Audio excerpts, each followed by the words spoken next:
శాసనం అందించారు. ఇవాళ ఒక 2-3 నిమిషాలు కొన్ని మాటలు స్వామివారి తిన్నక్ష సందర్భంగా స్మరించి వారు కూడా బయలుదేరుతున్నారు. ముందుగా పరకాల స్వామివారికి సన్మానాన్ని సమర్పించుకుందాం.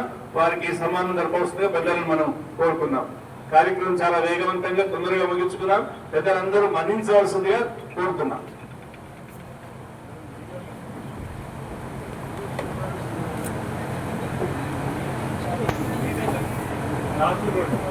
కూడా జీవితకాలం రుణపడి ఉంటాం.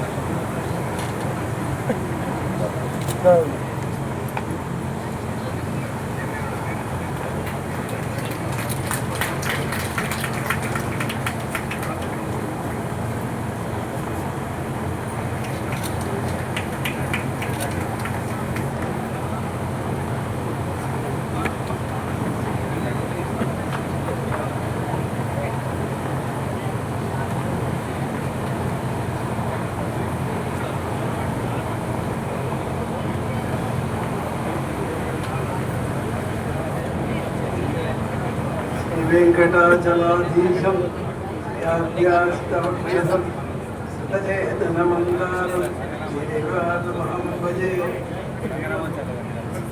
శ్రీనాథసమారంభాం అధయాపురమధ్యమాం అస్మదాచార్యపర్యంతాం వందే గురుపరంపరాం శ్రీవాత్స్యవరదాచార్యమౌత్రం తత్పదం శ్రేయం రాధాహర్యతనయం వందే గుణాదాహ్వయం గురుం.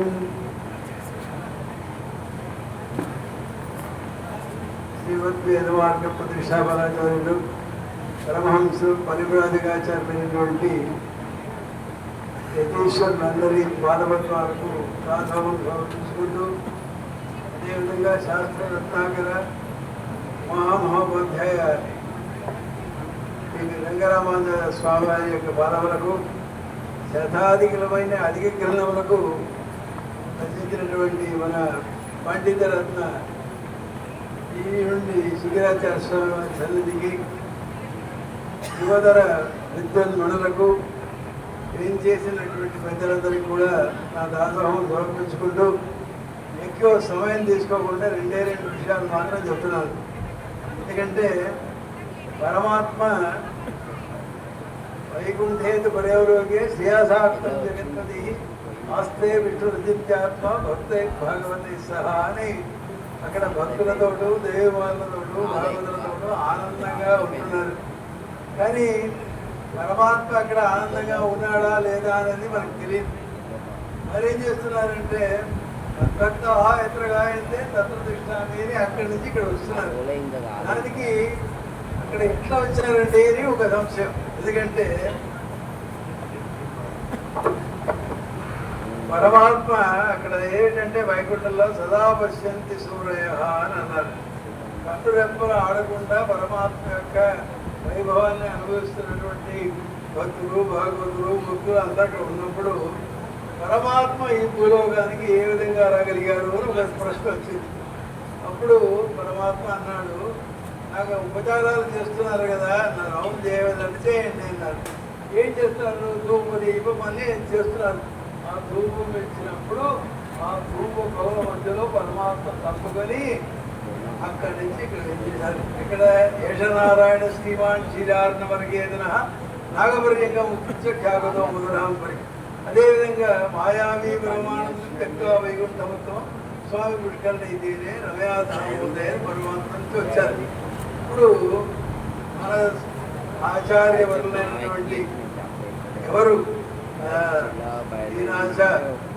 రఘునాథాచార్య స్వామి వారు పరమపదంలో ఏం చేసి ఉన్నారు అంటే, పరమపదం కాదు తిరునాట్లో ఏం చేసి ఉన్నారు.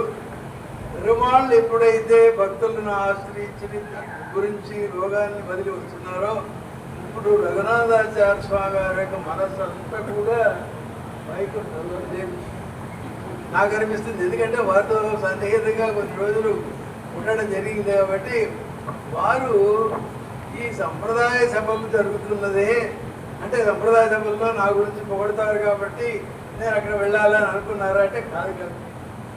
వారు ఇక్కడ వచ్చేటువంటి తరం ఎటువంటిది, విద్వన్మనుడు నేను ఏదైతే ఏర్పాటు చేశానో దాన్ని సరివరా చేస్తున్నారా లేదా అని చూడడానికి ఆశపడి వెళ్ళిపోతున్నారని నా యొక్క అభిప్రాయం. ఇప్పుడు ఒకటి మరేమన్నారు, శ్రీ వైష్ణవ లక్షణం చెప్పేటప్పుడు ఒక్క పోలిరికి వేయడం, కోయి పోలిరికి వేయడం చెప్పారు కదా.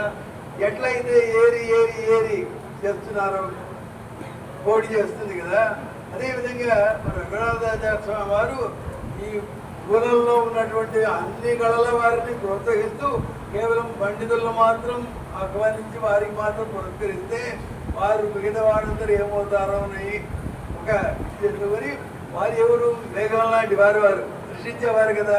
ఆచార్య లక్షణం ఉన్నటువంటి వారు ఆచరణకి శాస్త్రార్థ ఆచార్య స్థాపించవి త్రయమాచరణ యస్మాత్ తస్మాత్ ఆచార్యవాన్ భవేత్ అనేటి దానికి జ్ఞానమనుష్ఠానమే నన్నాభవే ఉడయనాన గురువేడింతక వానిలీ తేనార్హమనత్రిమామహుడు తానే బహిరందంతరు అని రెండు విధాల ఆచార్య నిర్వచనానికి ప్రతీకగా ఉన్నటువంటి వారు కాబట్టి ఇక్కడ పండితులను సరివర ఎదుర్కొంటున్నారా లేదా అనేటువంటిది దాని మొదలు ఇక్కడ ఏం చేస్తామని అనుకోండి.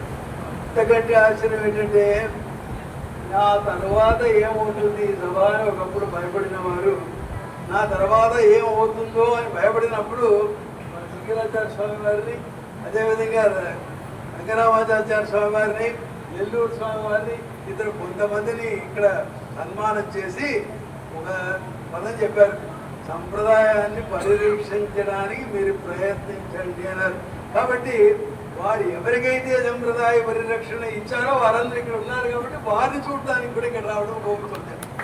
ఎందుకంటే విశేషం ఏంటంటే రఘునాథాచార్య స్వామి వారికి సత్సంప్రదాయ సభలో మన చటగోపాచార్యులకు వచ్చిన తర్వాత చటగోపాచార్యులు రఘునాథాచార్య యొక్క కీర్తిని అడుగడుగున ప్రతి పదంలో పెంచుతూ, అంటే గురుకుల రాసిన ధీమాన్ని చెప్పారు, అది పెంచుతూ ఏం చెప్తున్నారంటే పెంచడం మాత్రం కాదు ఎదుగుతున్నారు కూడా.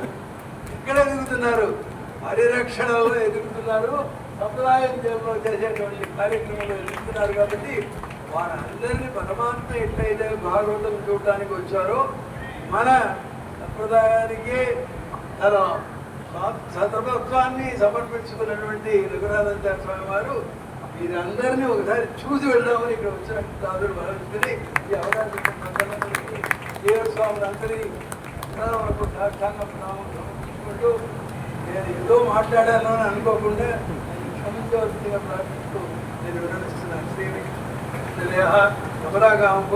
అభంగురూరిన తరంగైన మంగళం. వనకాల స్వామి వారికి శాస్త్రాన్ని ధన్యవాద ప్రణామం సమర్పించుకున్నాం.